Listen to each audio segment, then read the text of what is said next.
by God, and this is the control over them. There is no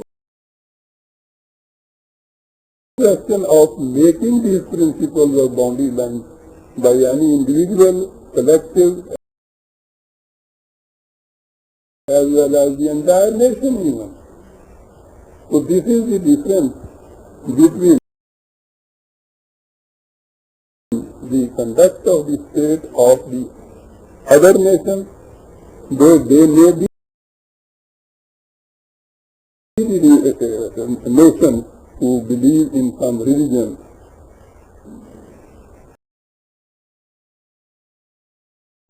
But this speciality is only of Islam, that they have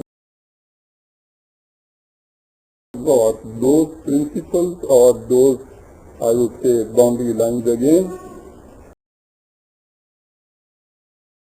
in the book of God, which we believe to be revealed to Prophet Muhammad.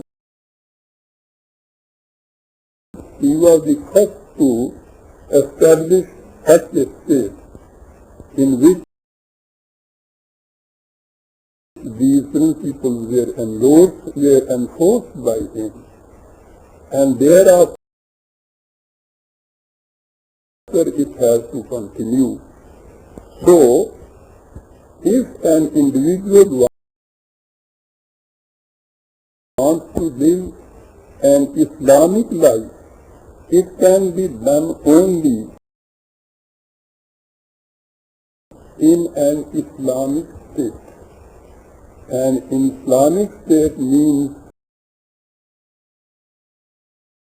a state who takes upon itself the responsibility of enforcing the laws of God according to the requirements of its time. Individual or in the entire state or even the entire nation, millet, ummah as we call them, they have got the authority to make any change in these. So this is their freedom, and that is their responsibility, which they can't change. The limits, they are there to remain forever immutable. They can't change them. That is the control. And within those limits, they are free by mutual consultation to make their own subsidiary laws to enforce these laws of God or to conduct the affairs of human beings within the boundaries prescribed by God. So that is Islam, and this is Islamic life. And an individual can live an Islamic life, I think I have made it clear, only in an atmosphere or in a state where the laws of God are enforced, which cover the entire life, individual as well as collective, of all the citizens of that state.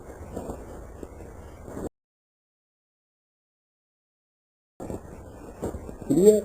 Or any question?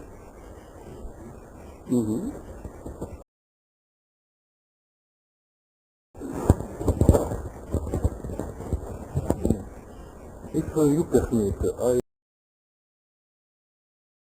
would have two questions. One is very maybe theological, and the other one is more general. I begin by the first, which is more theological. You say, of course, and we agree, we know Quran, the Holy Quran contains many general principles. Yes. But we have also in the Quran some verses, especially, for example, in the matter of succession, of inheritance. These precise dispositions in Quran, are they or not general principles? It's my first question.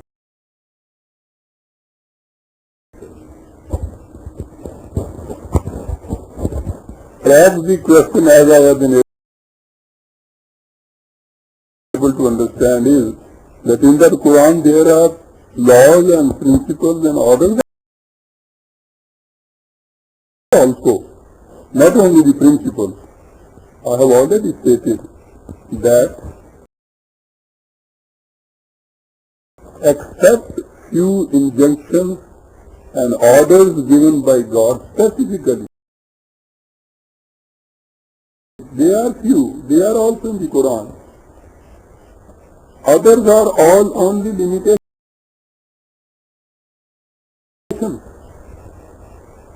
And there, the injunctions, as I said, they are very few injunctions. In other affairs, the entire freedom has been given to the nation, remaining within those boundary lines, to frame their own subsidiary laws. But as far as the injunctions given by God in the Quran are concerned, they are also immutable, unchangeable. But to enforce them, that will require also what the requirements of the time, what the circumstances prevalent. The circumstances or the atmosphere that must also be in consonance with what the Quranic boundaries or the Quranic injunctions they mean for. So they will be introduced, they will be enforced as they are in the Quran, are subject to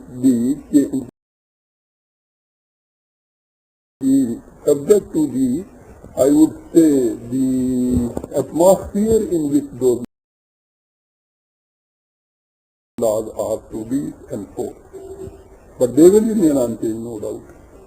But they are very few. Generally, they belong to the family life of the Quran, of the human being. So, this is why they call them as personal laws. There is no such thing as personal. When we say that will also